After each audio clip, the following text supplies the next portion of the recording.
사람과의 관계에서 참 소중한 것은 서로를 신뢰할 수 있는 것입니다. 신뢰가 없는 사람과 함께 동행하고 함께 이 일을 추진하는 것은 참으로 위험하고 또 서로가 서로를 믿지 못하면 굉장한 스트레스를 갖게 되어집니다. 남편을 믿지 못하는 아내, 어떻게 편안할 수 있겠습니까? 아내를 믿지 못한 채 멀리 가서 돈을 버는 남편은 얼마나 불안하겠습니까?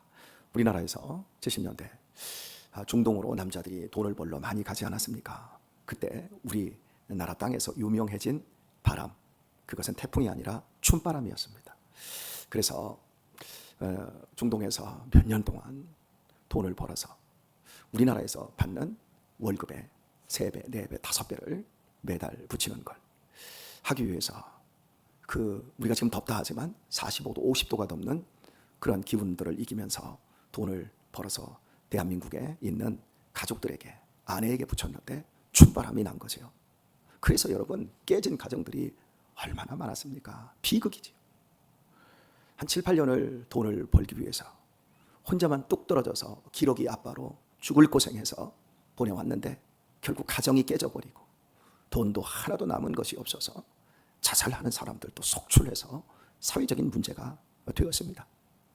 믿지 못하는데 돈을 어마어마하게 벌면 뭐 할 것입니까? 돈이 아내, 남편의 핏값과 같은 그 젊음을 다 쏟아붓는 그런 돈을 가지고 춤바람이나 나서 사는데 그 인생이 가치가 있겠습니까? 서로에게 비극이지요.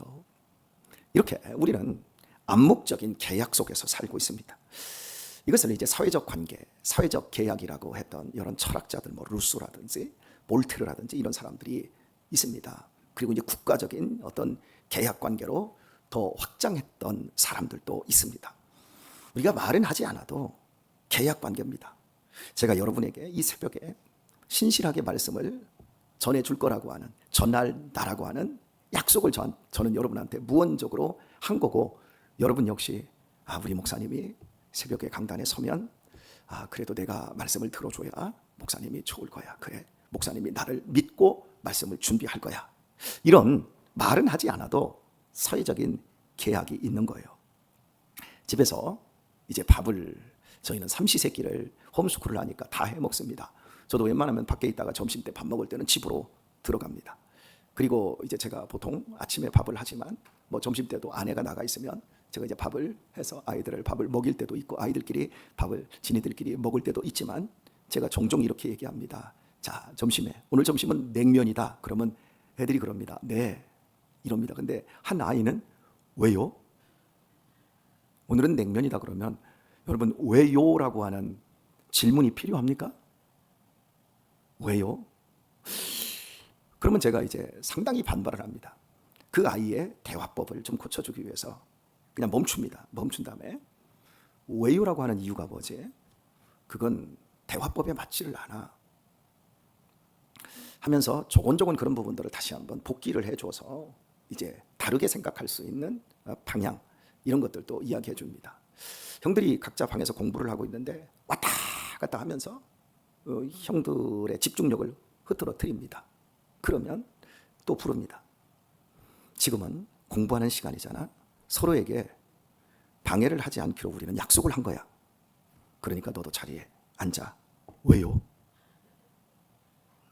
여러분, 민주주의는 모두가 한 방향으로 갈 때 아니요 라고 하는 것도 용납할 수 있는 게 민주주의라고 합니다. 하지만 그 왜요라고 하는 그 반대 하나 때문에, 거기에 이제 태클을 거는 그 한마디 때문에 공동체에 흐르는 행복과 기쁨이 싹 없어집니다. 그래서 협력을 잘하는 사람은 계약 이행을 잘하는 사람이다. 다른 사람에게 신뢰를 주는 사람은, 그 사람은 암묵적인 계약 관계를 성실하게 수행할 줄 아는 사람인 겁니다. 하지만 그 사람이 있으면 뭔가 일이 안 돼.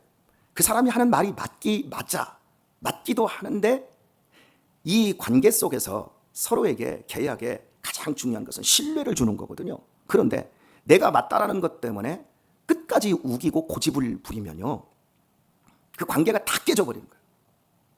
이 교회 안에서 우리는 모든 것이 가합니다. 모든 것이 다 할 수 있습니다. 우리끼리 모였을 때 우리가 여러 가지를 다 할 수 있습니다. 여러분, 교회에서 어떻게 그럽니까? 이런 말을 할 필요가 없어요. 교회가 뭐 그럽니까? 할 필요가 없어요. 모든 걸 다 할 수 있어요. 모든 게 가해요. 바울이 분명히 말해요.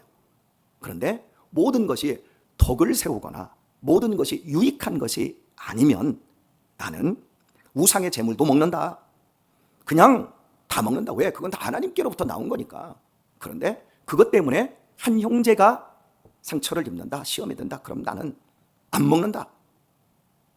여러분, 이게 신앙생활의 원리이고 삶의 복입니다. 근데 이걸 내가 해야지 다른 사람에게 강요하고 가르치고 다른 사람에게 압박용으로 쓰는 것은 오히려 계약을 더 망가뜨리는 거고 덕을 없애는 거예요. 그래서 모든 기준을 가져다 댈 때 타인에게는 넉넉하게 되고 내 자신에게는 혹독하게 돼야 되고, 그리고 이것을 말로 하기보다는 실제 삶으로 이루어내야 합니다. 오늘의 설교의 결론을 제가 이미 다 얘기한 거예요. 그리고 오늘 설교의 이제 이유를, 이 결론의 이유를 오늘 본문에서 보도록 하겠습니다. 오늘 본문 9절을 보면 두로라고 하는 나라의 죄에 대해서 말씀하고 있습니다. 분명히 어법 앞에서 펼치고 있는 다메섹의 서너 가지 죄, 그리고 블레셋의 서너 가지 죄, 그리고 내가 그 벌을 돌이키지 아니하겠다, 똑같은 용법을 하나님이 쓰고 계십니다. 그러면서 한 가지 죄만 하나님이 말씀을 하시고, 내가 그래서 너희 나라에 불을 보내 궁궐들을 살라버리겠다. 이것이 오늘 두로라고 하는 나라에 주신 하나님의 말씀인데, 그렇다면 그들의 한 가지 죄가 뭘까요? 이는 저희가 그 형제의 계약을 기억지 아니하고 모든 사로잡은 자를 에돔에 붙였습니다. 형제의 계약, 그 형제의 계약을 기억지 아니하고, 그냥 형제의 계약이 아니라 그 형제와 맺은 계약이 있는데 그 계약을 기억하지 아니하고 도리어 모든 사로잡은 자, 그 형제에 속한 사람들을 모두 사로잡아서 에돔에 갖다 팔아넘겼다. 이 에돔이라는 나라는 인신매매를 해오면 그걸 다 받아주는 포조와 같은 역할을 하는데, 내일 이 에돔 나라의 죄악에 대해서 하나님께서 결코 내가 용서하지 않겠다 하면서 에돔에 대해서 분노하는 하나님을 내일 새벽에 보고요, 오늘은 그 형제와의 계약을 기억하지 아니하였다. 이 부분을 저희가 좀 들여다보려고 합니다. 여기서 그 형제는 누굴까요? 이스라엘 백성입니다. 이 두로라는 나라는 이스라엘 나라가 세워졌을 때, 특별히 다윗 왕국을 이루고 솔로몬이 성전을 지을 때, 이 두로라는 나라는 다윗과 솔로몬에게 많은 도움을 주었던, 초창기에 굉장히 친했던 나라였습니다. 그런데 후반부로 가게 되면 그 아합 왕 때의 부인이 누구죠? 이세벨이죠. 이세벨이 어느 나라 사람이냐면 이 두로 왕의 공주였어요. 그 시집을 북이스라엘로 와가지고 북이스라엘에서 하나님을 섬기는 신앙을 모두 없애버리고 선지자들 싸그리 다 죽여버립니다. 오바댜가 숨겨둔 사람들 외에는 하나님을 섬기는 제사장들 다 죽여버렸어요. 그리고 정통 바알을 하나님이다라고 이제 수입을 해 하고 전 나라를 땅 투기 나라로 바꿔서 이스라엘을 가장 비참하게 만들었던 사람이 두로 왕의 딸 공주였던 이세벨이었습니다. 그 이후에 두로와 이스라엘은 원수가 되어버렸어요. 자, 여러분, 처음에는 굉장히 친해서 성전을 지을 때 무슨 백향목? 레바논의 백향목이 바로 두로에 있습니다. 이 나무를 두로 왕 히람이 다 베어서 그걸 갖다 싹 잘 말려서 바닷길로 해가지고 이스라엘에 다 보내줬어요. 그리고 나중에 성전을 짓고 나서 솔로몬은 이게 고마워서 많은 예물들, 보물들을 두로 왕 히람에게 줍니다. 그런데 이 두로 왕 히람이 이것만 보낸 게 아니라 나중에 하나님 앞에 드려질 성전의 예물도 또 보냅니다. 이렇게 주거니 받거니 너무나도 괜찮은 나라였습니다. 그리고 솔로몬은 이 두로 왕 히람을 위해서 축복하며 기도합니다. 자, 여러분 보세요. 이스라엘 백성들이 하나님 중심으로 삽니다.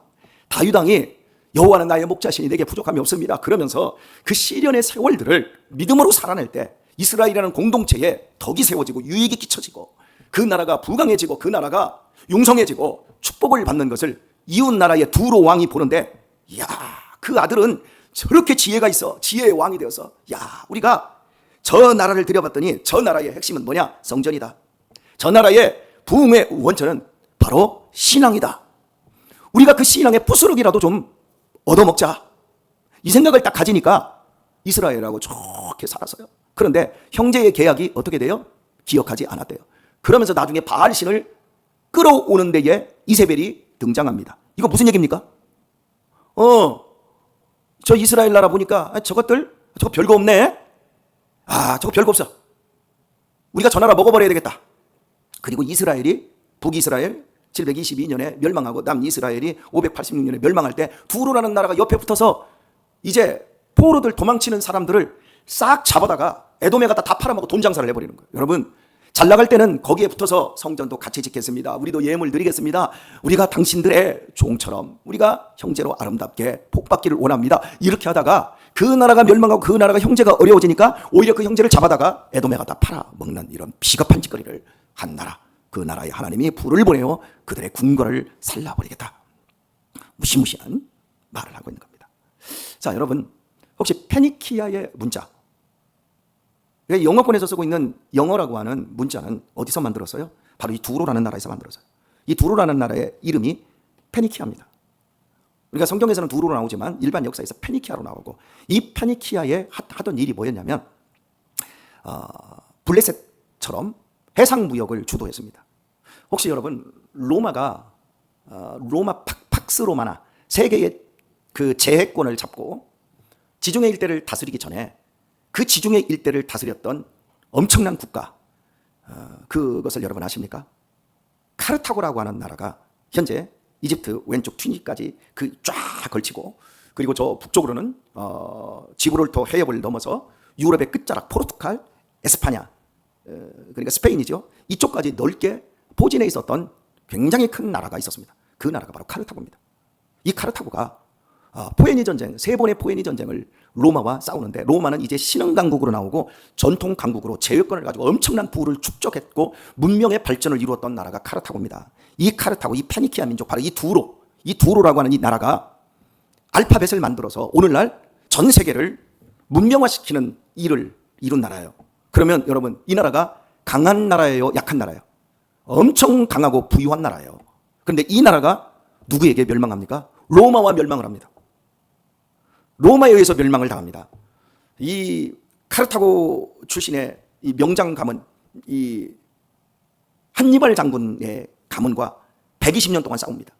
그리고 로마는 아프리카노스 스키피오라고 하는 이 장군에 의해서 그 가문과 쫙 이루는데, 전쟁을 할 때마다, 전투를 할 때마다, 120년 동안 전투를 하는데 전투를 할 때마다 모든 전투에서 카르타고가 이깁니다. 그런데 최후의 전쟁은 자마 회전에서 로마에 의해서 딱 한 번 집니다. 한 번 진 것으로 인해서 200여 년 지중해 일대를 다스렸던 나라가 그 한 번의 전투, 몰빵했던 그 전투에 의해서 망하고, 그리고 카르타고는 역사의 무대에서 싹 지워버립니다. 로마가 어느 정도로 잔인하게 이 카르타고를 없앴냐면, 로마의 카르타고의 그 수도에, 이 수도를 공략하기 위해서 로마군이 육지와 해상에서 3년 동안 공격을 이어갑니다.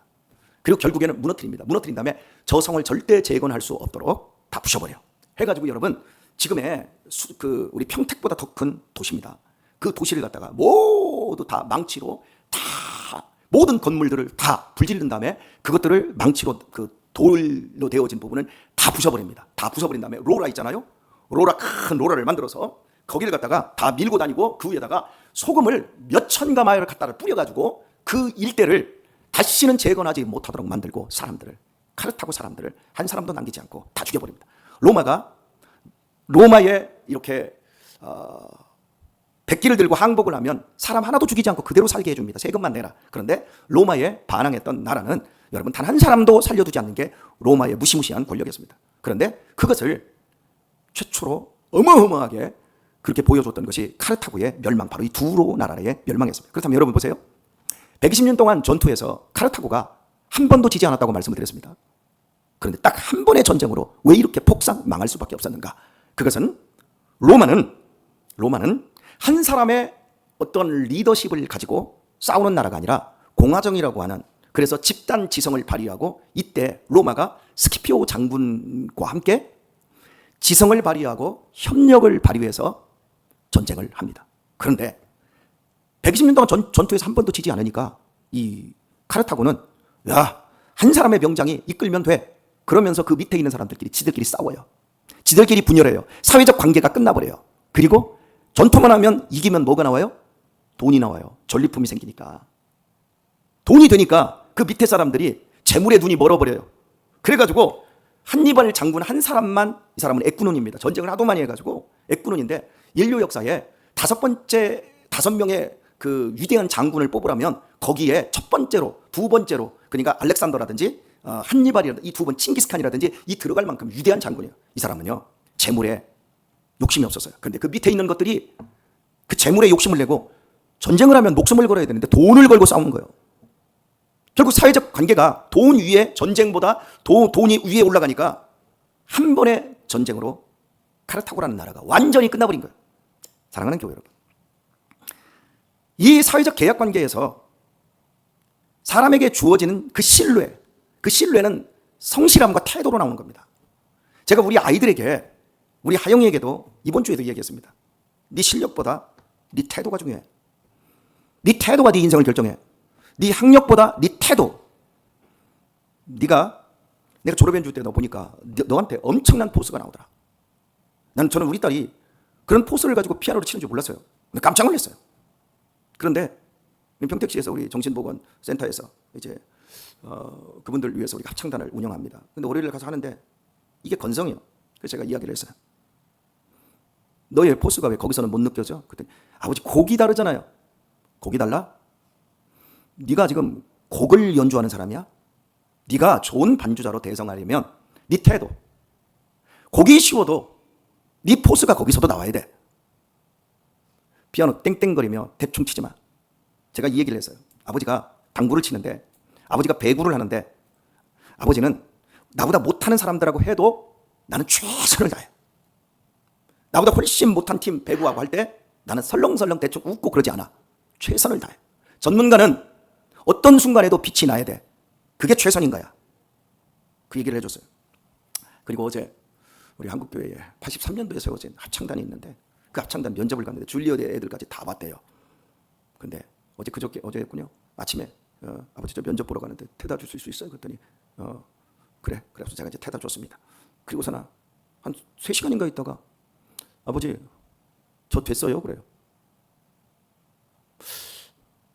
여러분 태도거든요. 가면서도 그랬어요. 너보다 실력 있는 사람들이 더 많이 올걸? 그런데 네가 갖고 있는 삶의 태도, 그게 너를 결정할 거다. 요즘 아이들이 혼자 키워졌어요. 혼자 키워지고 우리 자식 얼레고 달래가지고 보물단지로 키워져가지고요. 혼자만 잘 먹고 집에서도 이 다 자기 몫이야. 어려운 걸 해본 적이 없어. 우리 교회 문화가 점점 쇠퇴하는 이유 중에 하나가 뭡니까? 예전에는 자치회가 되었어요. 근데 요즘 자치회를 만들기도, 큰 교회도 고등부가 있고 다 있어요. 그런데 옛날에는 자치회에서 자기들이 다 했어요, 학생들이. 근데 지금은 큰 교회의 고등부, 중등부, 선생님들이 다 해요. 그냥 걔네들은 그냥 따라가요. 사회적 관계 속에서 신뢰와 태도를 어떻게 가져야 될지를 기르지를 못해요. 이걸 여러분 갖지 못하면 우리 사회는 끝납니다. 한니발 장군처럼 계속해서 잘 나가는 것 같지만 단 한 방에 끝나버립니다. 실제로 지금 단 한 방에 끝나는 그 가정들이 얼마나 많습니까? 어렸을 때 공부 잘했습니다. 좋은 대학 나왔습니다. 그런데 취업을 못합니다. 그러다가 결국 부모보다 돈이 위에 있습니다. 부모 죽입니다. 지금 우리 한국교회가 회복해야 될 것들이 뭔 줄 아세요? 직분이 너무 허약해졌어요. 하나님과의 그 관계에서 내가 손을 들고 맹세했던 그 일들, 내가 이 교회에서 권사가 되고 이 교회에서 장로가 되고 이 교회에서 위임 목사가 되면 뼈를 묻기 위해서 하나님이 그렇게 우리에게 세워주신 거예요. 제가 여러분에게 이 교회에서 위임받을 때 무슨 말씀을 드렸어요? 저는 이 교회에서 위임받은 이후 절대 딴 생각 안 하고 다른 교회 안 갑니다. 더보다 더 좋은 교회, 좋은 조건이어도 안 갑니다. 근데 여러분이 저를 신뢰하지 않으면 저는 그날로 진포다리 싸고 갑니다. 제가 여러분에게 말씀드린 게 바로 그거예요. 여러분이 이 신앙생활 하다가 두로 꼴이 나면 안 돼요. 우리가 어떠한 이유도 없어요. 십자가에서 주님이 죽으신 그 이유만을 가지고 우리가 은혜를 입고 하나님의 자녀가 되었습니다. 여러분들이 이 교회를 어떻게 오셨는지는 몰라도 여러분들이 이 교회에서 저와 함께 믿음 생활을 할 때 바로 이 정신을 가져야 되는 거예요. 우리는 하늘 가족이며 그 하늘 가족이 된 것은 우리 한 사람 한 사람이 협력하고 도와주고 우리가 한 사람 한 사람이 목사가 뛰어나고 장로님들이 정말 협력을 잘하고 이런 것들 때문에 하늘 가족이 된 게 아니라 자기를 죽기까지 복종하시고 십자가에서 내어주시며 그 모든 피와 물을 생명을 다 우리를 위해서 내어주신 예수님의 구속의 은혜 때문에 우리가 하늘 가족이 된 것입니다. 그 안에서 우리가 지켜가야 될 게 뭔 줄 아세요? 하나님과의 계약 관계. 내가 너희를 사랑한 것처럼. 그리고 우리끼리의 계약 관계. 너희도 서로 사랑하라. 끝까지 사랑하는 것 외에는 우리가 할 수 있는 게 없는 겁니다. 여러분, 두로라는 나라, 이 카르타고라는 나라, 이 발전해서 인류 문명까지 바꿔낼 만큼 영어 알파벳을 만들어낸 나라가 왜 망했어요? 이스라엘 때문에 망한 거예요. 이스라엘 때문에 그렇게 축복을 받고 성전 건축에 동원되고 그랬는데 이스라엘 백성들이 하나님의 말씀대로 신실하게 안 사는 거예요. 하나님의 은총대로 신실하게 안 사는 거예요. 그러니까 여러분 보세요. 옆에서 지켜보는 사람들이 야, 저 사람들은 뭔가 다르구나. 야, 저 사람들이 받는 복과 저 사람들이 사는 저 즐겁고 행복한 삶은 저렇게 신실함에 있구나. 우리도 신실해야지. 여러분, 그래서 그들이 뿌쓰레기 복을 받아서 인류 역사 문명사를 바꿀 수 있는 알파벳도 만들고 카르타고 대제국도 만들었는데 저것 봐라. 저것들 사는 거 보니까 저거 별거 없네. 그때부터 그들이 더 방종하게 되어진 거예요. 오늘 말씀 뵙겠습니다. 우리 어린 시절에는요, 특별히 무당 자식들 아닌 이상 어지간한 사람들은 다 교회 다녔어요. 성경학교 때 성탄절 전후돼서 교회에서 연극하고 뭔가 한다 그러면, 잔치한다 그러면 야, 교회 가라. 교회 가면 나쁜 것 가르친다 안 가르친다? 나쁜 것 안 가르치고 좋은 것 가르치니까 교회는 가라 그랬어요. 무당 딸이 아닌 이상, 무당 아들이 아닌 이상. 그죠? 근데요, 지금은요, 교회 가지 마. 일절 가지 마. 그 목사들 봐. 간음 춤은, 성춤은, 교회 세습, 그 논문 표절, 그것들이 지도자냐? 저 교회 가봐. 저 장로들 싸우는 거 봐라. 저 권사들 봐라. 저 봐라. 교회 옮겨 다니는 거 저거 봐라. 저 꼬꼬들 봐라. 저 이합 집산 아니냐? 여러분, 사회적 관계가 다 깨져버린 거예요. 그러니까 이 사회가 이렇게 더 망가지고 있는 거예요. 교회가 빛과 소금이 돼야 돼요. 교회는 유일하게 세상에 빛이고 소금입니다. 그런데 교회가 이 관계를 잃어버렸어요. 제가 많은 교회를 바라보면서 안타까운 게 그거예요. 건물 멀쩡하면 뭐 할 거예요? 주차장 많으면 뭐 할 거예요? 목사와 장로님들이 겉으로는 전찬배고지만 속으로는 서로 신뢰관계가 없는데, 권사님들이 교회에서 히 웃고 있으면 뭐예요? 서로 사랑하며 내가 도와줄게, 내가 먼저 할게. 이런 것들이 점점 사라지고 있는데요. 두로가 되어가고 있는데요. 오늘 우리만큼은 그렇게 살지 말도록 하십시다. 우리 여러분, 처음 관계 좋게 가졌으면 우리 끝까지 가지도록 하십시다. 여러분들이 보셨잖아요. 제가 황기성 목사님이랑 어떤 관계로 시작을 했고 34년을 이어온 그 관계, 아름답게 제가 약속한 대로 목사님 아무 걱정하지 마십시오. 그냥 천국으로 이사하시면 뒤처리는 제가 다 해드리겠습니다. 제가 했어요, 안 했어요? 하지 않았습니까? 우리 민장로님하고 얼마나 좋은 관계로 그렇게 세상 떠나시고, 민장로님이 가시기 전 3일 전에 목사님, 하영이하고 밥 한번 먹고 싶어요. 하영이 밥 한번 사주고 싶어요. 그래서 예, 시간이 없는데 그래도 시간 한번 내세요. 그래서 밥 한번 먹자고 그래요. 명륜 진사갈비 가서 밥을 먹고 나서 3일 있다가 그렇게 가시더라고요. 그런데요, 하영이한테 그 얘기를 했더니 하영이가 그래요. 아버지, 민장로님이 한 번만 사준 게 아니라 2번 사주셨어요. 코다리도 사주셨어요. 얘가 그걸 기억하더라고요. 그걸 이어서 우리 신권사님이 하영이하고 밥 좀 한번 먹지요 해가지고 그저께 밥을 시간이 없는데 밥을 먹으러 갔어요. 그런데 놀라운 일이 벌어졌어요. 밥 먹고 권사님이 막 계산을 하려고 하는데 하영이가 딱 일어나더니 권사님, 오늘은 제가 밥을 살게요. 밥을 딱 사더라고요. 그러니까 어머, 네가 얼마나 번다고 네가 밥을 사니. 그런데 제가 냅두세요. 쟤도 얼마 안 벌어도 버는 건 버는 거니까. 제가 얼마나 기뻤는지 몰라요. 배웠구나. 우리 딸이 저렇게 민장로님한테 저런 사랑을 받더니 배웠구나. 여러분, 우리가 사회적 관계를 이렇게 가르치는 거예요. 그래서 제가 우리 하영이한테 너무 감사해요. 너 아무 걱정하지 마. 여러분, 우리가 살아내고 우리가 세상에 보여주고 우리 후손들에게, 우리 후배들에게 보여줘야 될 모습이 바로 이 모습인 거예요. 아셨죠? 우리 신실해지도록 하십시다. 오늘은 설교 겁나게 오래 했습니다. 짧게 기도하시고 오늘 하루도 여러분 기쁨 가운데 여러분을 바라보는 사람들이 여러분의 빛과 소금으로 우리 교회를 세상에 하나님이 쓰시는 등불과 같은 교회가 될 수 있기를, 여러분 세상이 흉내내지도 못한, 돈으로 흉내내지 못한 그 사회적 관계, 그 믿음, 그것이 무엇인지를 보여주는 우리 교회가 될 수 있기를, 여러분의 가정이 될 수 있기를 우리 주 예수님의 이름으로 축원드립니다.